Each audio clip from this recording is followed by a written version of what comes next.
Okay, isang mapagpalang araw uli sa ating lahat mga kapatid. Ito po muli ang Kohelet Ministry na patuloy na magdadala sa atin ng salita ng Diyos. Tayo po ay nasa episode 86 na. So, meron po tayong topic na pinag-aaralan at tayo po ay pinag-uusapan natin ang tungkol sa church. So, nakita natin ang vision and mission ng church, nakita natin ang purpose ng church, at last meeting pinag-usapan natin ang isang layunin ng church is to honor God and worship Him. So nakita natin at kung bakit tinawag tayo ng Panginoon at kung bakit nagkaroon tayo ng pagpupuri dahil sa ginawa niyang pagmamahal sa atin at sa pamamagitan nun ay tayo nagkaroon ng kaligtasan. So dagdagan natin ang tungkol sa iglesia. Iglesia kasi isang group of people o ito yung mga tao na tinawag ng Panginoon, assembly of a person, especially the person who have been saved. Kaya tayo, once na tayo tinawag ng Panginoon, tayo ay merong pakikilakip o pakikisama o yung tinatawag na fellowship una sa lahat sa Ama, sa Anak at sa Espiritu Santo and therefore sa ating mga kapatid. So pag-usapan natin ang pakikisama o pakikilakip o yung fellowship. Tayo po ay tinawag ng Panginoon para sa isang pakikisama. So pag sinabing church, ang fellowship sa wikang Griego ay koinonia. Ang ibig sabihin ay sharing o pakikibahagi, partnership, tulungan o pakikisama, communion or participation o pagkakaroon natin ng pakikilahok sa mga kapwa natin mananampalataya. So ito po ang tinatawag nating fellowship. So lahat tayo, dati wala tayong ka-fellowship, wala tayong pakikisama sa kapwa natin mga kapatid. At nung tayo ay naging Kristiyano at naging miyembro ng iglesia, isinama tayo ng Panginoon sa kanyang katawan at doon sa katawan na yon, ang daming mananampalataya. Kaya tayo ay nakasama o nagkaroon tayo ng pakikibahagi doon sa katawan ng Panginoon kasama ng kanyang mga tinawag. So, meron pong tinatawag na biblical view of fellowship. Merong ayon sa pananaw ng Biblia, ano ba yung pakikisama o pakikipag-fellowship. So, pag tayo po ay naging bahagi ng iglesia, tayo po ay mayroong pakikilakip sa ating Panginoon. So, fellowship center is in Christ. So, si Kristo ang sentro ng ating pakikisa o pakikipag-fellowship. Kaya nga, kung mababasa natin sa 1 John 1:3, ito po yung sinasabi, ipinahayag nga namin sa inyo ang aming nakita at narinig upang makasama namin kayo sa pakikiisa sa Ama at sa kanyang anak na si Jesucristo. So, ang purpose ng ating pakikinig at pakikisama ay sa pamamagitan ng pagkakaroon natin ng pakikiisa sa ating Panginoon. So kung titingnan natin, kung wala tayong pakikiisa sa Panginoon o wala tayong ka-fellowship at hindi si Kristo ang dahilan kung bakit tayo nasa loob ng iglesia, so hindi natin masasabi na tayo ay may pakikisama sa kapwa natin mananampalataya. Pwede tayong mayroong pakikisama sa kaibigan natin or isang kapatid, pero hindi ito tungkol sa spiritual na pakikisalamuha o pakikisama. So nakikita natin our fellowship with the Father and with the Son, Jesus Christ. So una muna ay tayo ay nakakaisa ng ating Diyos at ng ating Panginoon simula nung tayo ay nanampalataya. Ang totoong pakikisama ay nagsisimula sa personal na relasyon, una sa Diyos at sa ating Panginoon. Kung wala tayong relationship kay God at wala tayong relationship sa ating Panginoon, hindi natin masasabi na tayo ay nakikipag-fellowship sa kapwa natin, mga kapatid sa ating Panginoon. So without Christ, there there can be no real Christian fellowship. So yung tinatawag nating totoong pakikisama sa kapwa natin Kristiyano kung wala si Kristo. So mahalaga na si Kristo ang sentro ng pakikisama natin o pakikibahagi o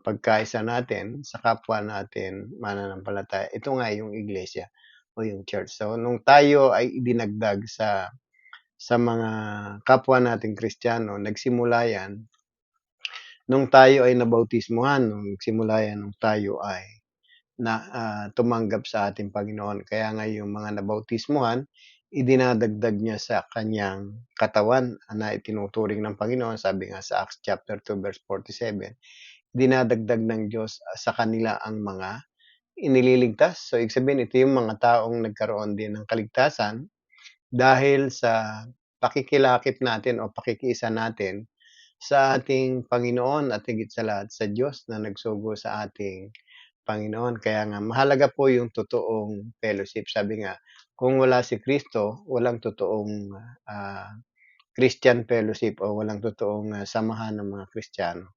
So si Kristo ang sentro. Una, sa pamamagitan niya, doon tayo magkakaroon ng pakikilakip sa kapwa natin mananampalataya o pakikisama sa isang iglesia na itinatag ng ating Panginoon. So ang fellowship ay tinatawag din itong spiritual partnership. So ito yung spiritual na pakikisama o relasyon o tulungan. Kaya nga kung mapapansin natin doon sa church at pag sinabi yung church, ito yung koinonia. Ang sabi, meron tayong pakikisa o pakikipagtulungan doon sa mabuting balita. At ito nga yung sinasabi sa Philippians chapter 1 verse 5. Ang sabi nga rito, dahil sa inyong tulong sa pagpapalaganap ng mabuting balita tungkol kay Kristo, mula nang ito'y inyong tanggapin hanggang sa kasalukuyan. Sa verse 6, tinitiyak ko ang inyong mga mabuting gawa na pinasimulan sa inyo ng Diyos ay kanyang lulubusin hanggang sa araw ng pagbabalik ni Kristo Jesus. So, yung pakikipagtulungan natin sa pagpapalaganap ng mabuting balita ay tinatawag din itong spiritual partnership. So, pakikipagtulungan natin sa pagpapalaganap ng ng mabuting balita o ng gospel. Kaya nga ang every believers na bahagi ng church ay merong isang task na tinanggap. Ito yung pakikipagtulungan sa pagpapalaganap ng salita ng Diyos o yung mabuting salita ng Diyos. So, fellowship means working together for the gospel. So, ito yung nakikita nating magandang idea dito. Sabi nga, ang pakikipagkaisa o pakikisama ay isang pakikipagtulungan sa pamamagitan ng pagpapahayag ng mabuting balita. So, mahalaga yung task natin at kapag tayo tinawag ng Panginoon, ikaw ang sabi nga rito, dahil sa inyong tulong sa pagpapalaganap ng mabuting balita tungkol kay Kristo, mula nang ito'y inyong tanggapin hanggang sa kasalukuyan. So, ibig sabihin, magmula nung tinanggap natin ang Panginoon at hanggang sa panahon natin ngayon, so ito yung ating partnership doon sa pagpapalaganap ng mabuting balita tungkol sa ating Panginoon. So, minsan hindi natin nagagawa ito. Hindi tayo nakikipagtulungan sa kapwa natin mananampalataya para itaguyod yung mabuting balita.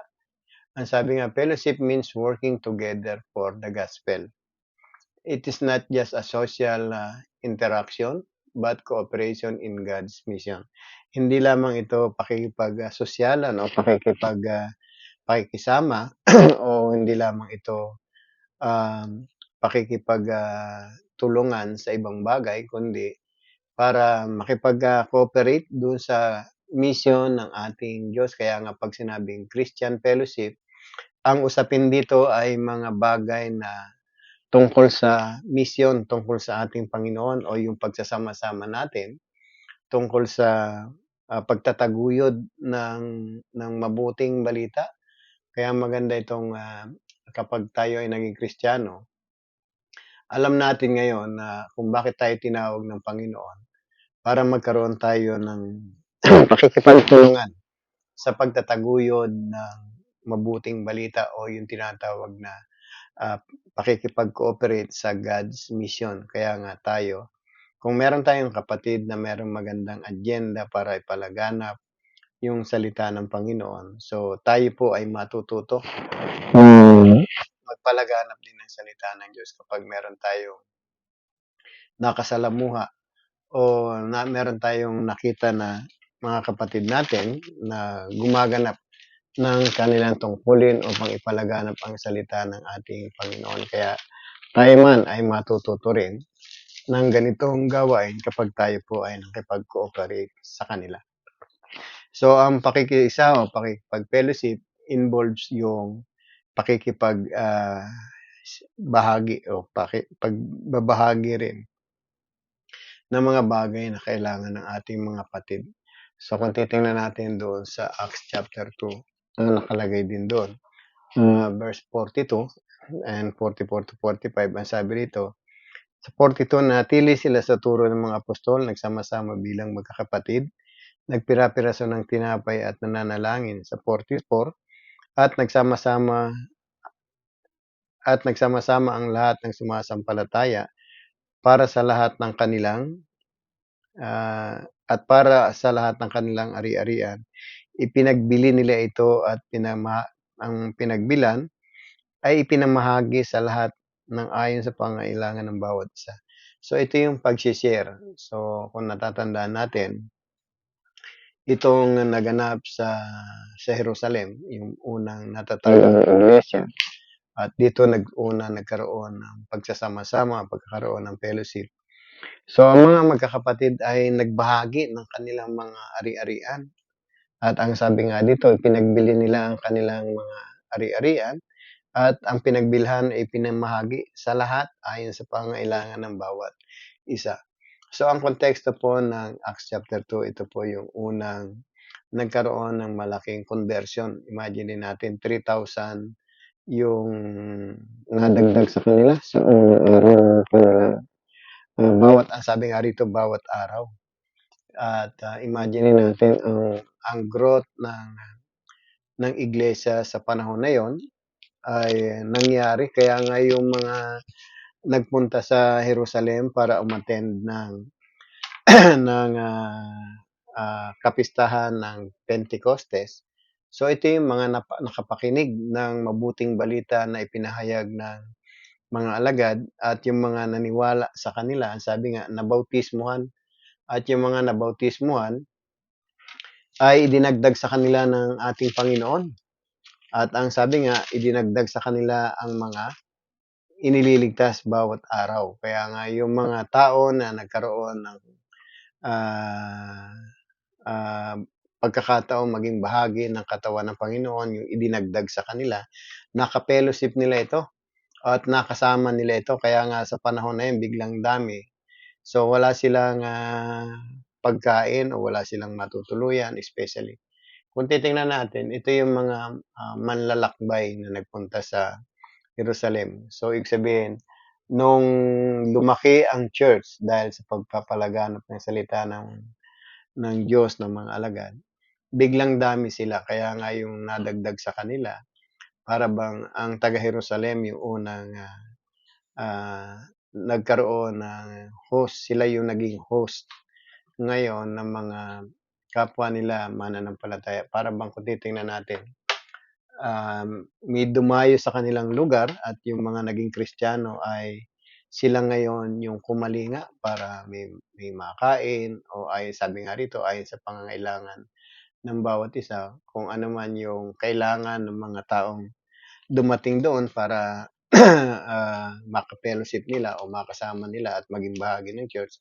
So, habang sila'y nasa Jerusalem, so ito yung sinusuportahan ng mga kapatiran. Kaya nga ang fellowship na nakikita natin sa Biblia ay pagbabahagi rin ng kanilang mga ari-arian. Sabi nga rito, the early believers shared not only meals but also resources. Hindi lamang pagkain, kundi yung mga bagay na meron sila. Especially in prayer and tungkol sa panalangin at ang buhay nila ay binahagi nila. Fellowship means a mutual support and generosity. So, ito yung pagkakaroon natin ng pakikipagtulungan at pagkakaroon ng alam mo yung mga Pilipino ay napaka-generous nila, matulungin sila at sila ay nagbibigay. Lalo higit ang mga Kristiyano sana ay nagbibigay ay sa pangailangan ng mga kapatiran. So nakita natin ang fellowship ay bahagi ng pagiging miyembro ng iglesia. So meron tayong pakikipagtulungan at tayo ay handang tumulong, magbahagi ng mga bagay na meron tayo. Hindi lamang yung sabi nga, hindi lamang yung pagkain, kundi yung mga resources natin, prayers at ang buhay. So, ang pakikisa na sa iglesia ay ano rin, sabi, fellowship builds unity in the body of Christ. So, itinatatag nito ang pagkakaisa. At ito yung dapat naintindihan ng kapwa natin mananampalataya o bilang isang miyembro ng iglesia. So, meron tayong goal na magkaroon tayo ng effort para sa makip natin yung unity. Sabi sa Ephesians 4:3-6, ang sabi rito, pag sumakita ninyong mapanatili ang pagkakaisang mula sa Espiritu. So nakikita natin bilang iglesia, ang goal natin, yung mapanatili natin yung pagkakaisa na nagmumula sa Espiritu. So dahil nga tayo ay iba't ibang lahi, iba't ibang nasyon galing, iba't ibang grupo. So, ang tendency niyan kapag iba yung tradition mo, iba yung pinanggalingan mo, iba kultura mo.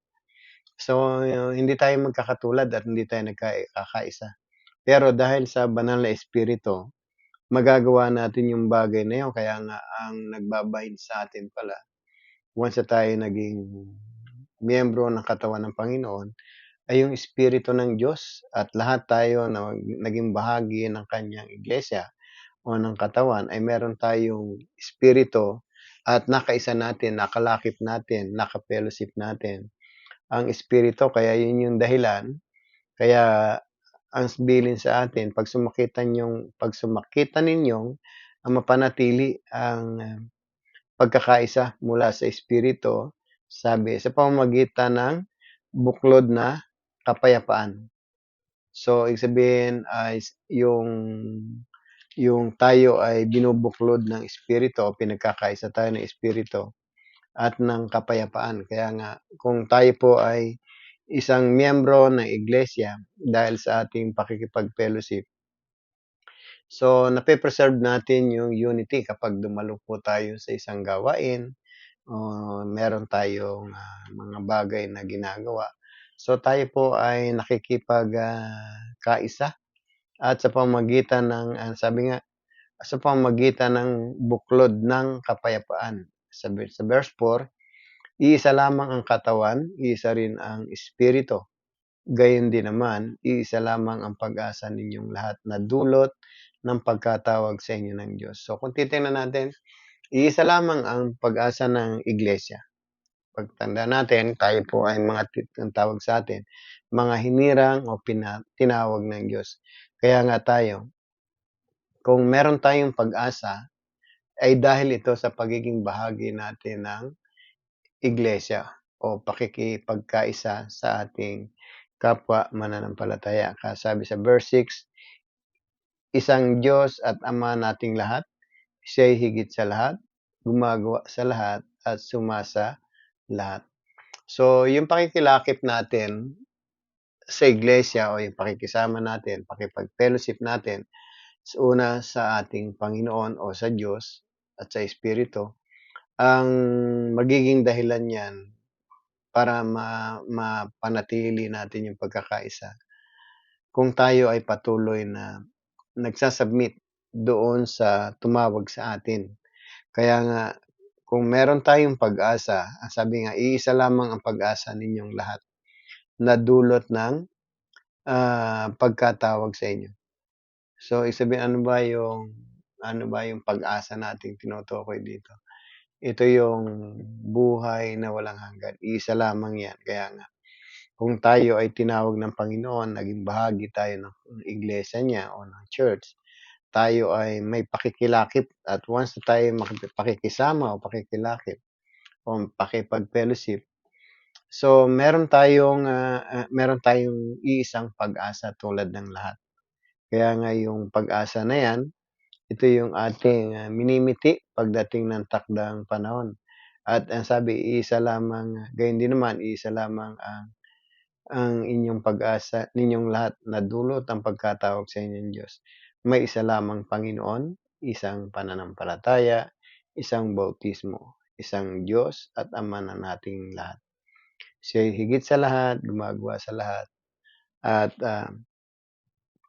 sumasa lahat. So nakita natin ang pakipag-fellowship pala ay pagkakaroon ng unity o pakikipag-unite sa bawat isa, lalo higit sa ating Diyos. Fellowship help to maintain the unity of believers as one family in Christ. So, nami-maintain natin yung unity kung tayo ay may pakikisama sa kapwa natin mananampalatayaan. Sabi nga, nami-maintain yung unity of believers as one family in Christ. So, dapat tayo ay tinatanggap natin na iisa lamang yung yung body na siyang dahilan kung bakit tayo miyembro ng isang pamilya ng ating Panginoon. At ang fellowship din, strengthen our faith. So kung titingnan natin, dahil sa pakikipag-fellowship natin, tayo ay lumalakas ang ating pananampalataya. Sabi nga doon sa Hebrew 10:25, makikita natin dito na sabi, huwag niyong kaligtaan ang pagtitipon na tulad ng ginagawa ng ilan. So, sabi sa 24, at sikapin nating mapukaw ang damdamin ng bawat isa sa pag-ibig sa kapwa at sa paggawa ng mabuti. Huwag kaligtaan ang pagdalo sa ating pagtitipon gaya ng ginagawa ng ilan, ngunit palakasin ang loob ng isa't isa, lalo na ngayong nakikita nating malapit na ang pagdating ng Panginoon. So, nakita natin sa ating pakikipagkapwa o pakikiisa, pakikipag-fellowship, meron tayong, sabi nga rito, duty na sabi, sikapin nating mapukaw ang damdamin ng bawat isa sa pag-ibig sa kapwa. So, binibigyan tayo ng pagkakataong i-remind natin. Sabi, pukawin natin ang ating damdamin, mapukaw ang damdamin ng bawat isa. So, sikapin nating ma-remind yung bawat isa sa pamamagitan ng pag-ibig na huwag kaligtaan ang pagtitipon. Kaya nga, once na tayo ibinilang ng Panginoon sa kanyang church, meron tayong obligasyon na makipagtipon. Kaya nga sabi ni Pablo rito, huwag nating kaligtaan ang pagtitipon tulad ng ginagawa ng ilan. So, being in fellowship encourage believer to grow spiritually and remain steadfast in faith. So, nakikita natin, merong tao na lumalakas dahil sa pakikisama niya o pakikipag-isa niya sa ating kapwa Kristiyano. At nakita naman natin na nasabi dito sa verse 25, kung ang sabi rito, huwag ninyong kaligtaan ang pagtitipon gaya ng ginagawa ng ilan, kundi palakasin ang loob ng isa't isa. So, meron tayong responsibility to encourage ang ating mga kapatid para mapalakas natin yung kanilang spiritual na buhay, para magkaroon ng spiritual growth. So, kailangan natin na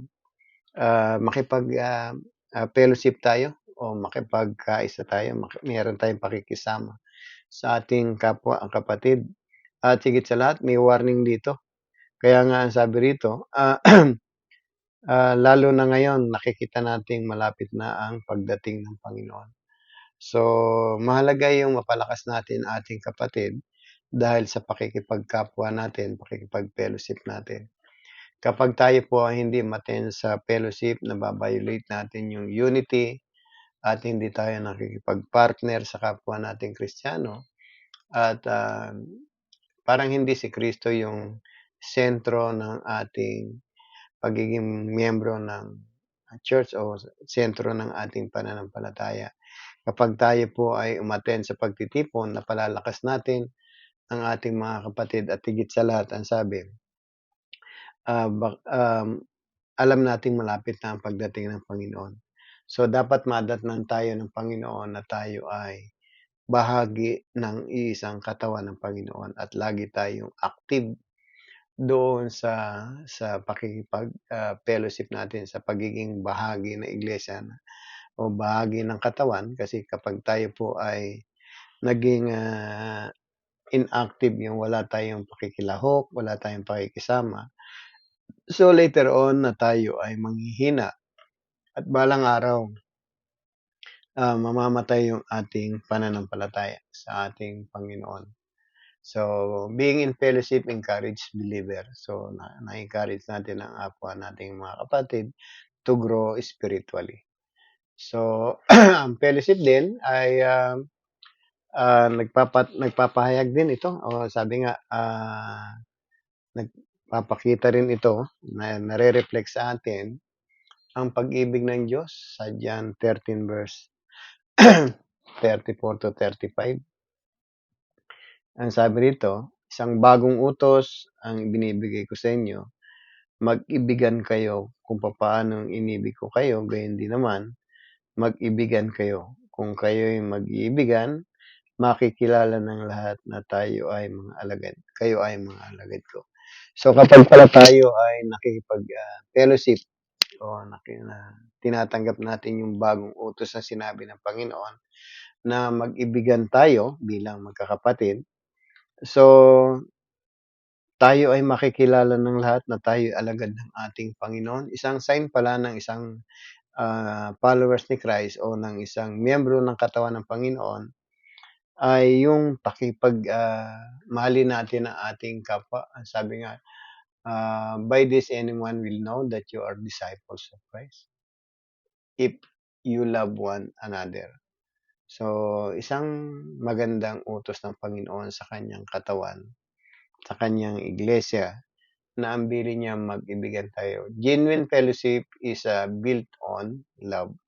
So, ang totoong pakikipagkaisa o pakikisama sa isang katawan ng Panginoon ay itinatayo ito sa pamamagitan o natatag ito sa pamamagitan ng pag-ibig, ng pagpapatawad at paglilingkod.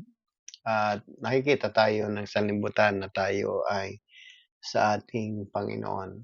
At higit sa lahat, ang sabi, fellowship prepares us for eternity.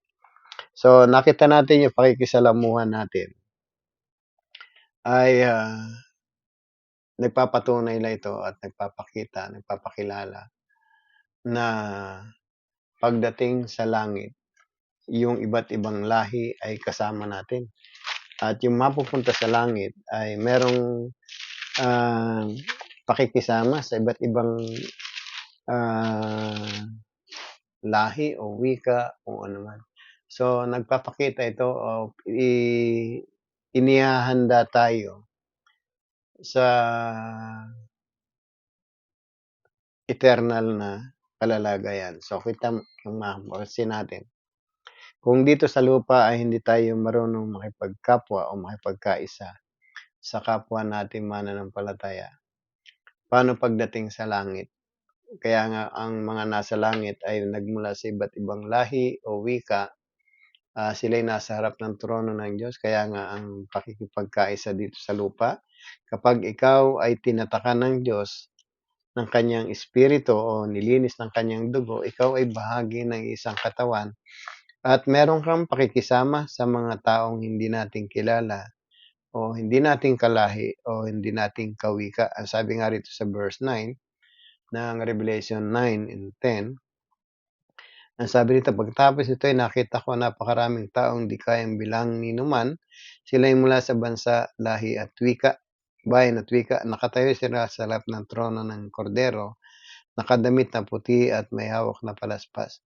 Sabay-sabay nilang sinabi, ang kaligtasan ay mula sa kordero at ating Diyos na nakaluklok sa trono. So, kung titingnan natin, in preparation sa eternal life, mahalaga po yung pakikipag-fellowship. Kaya mga kapatid, kung tayo po ay tinawag ng Panginoon, tayo po ay tinawag para makipag-fellowship sa kapwa natin Kristiyano o kapwa natin mananampalataya. So, tinawag tayo sa isang katawan, kaya kung sino yung mga naandun sa katawan na yan, ang sabi nga ng Panginoon, mahalin natin ang ating kapwa. Yun yung bagong utos na ibinibigay ng Panginoon sa kanyang mga tinawag o sa kanyang iglesia. Kaya nga tayo bilang bahagi ng church, ang bili ng Panginoon, love one another. At ang ano nga dito, ang sabi, by this everyone will know that you are my disciples if you love one another. So, mga kapatid, bilang miyembro ng Church ng Panginoon, ang bilin sa atin, a new command I give you, sabi ng Panginoon, I love one another. So, yun lamang mga kapatid at hanggang sa muli nating pagsasama-sama, muli mag-aral pa po tayo. Dagdagan pa po natin ang tungkol sa iglesia na itinatag ng Panginoon. God bless po sa ating lahat at see you again next video.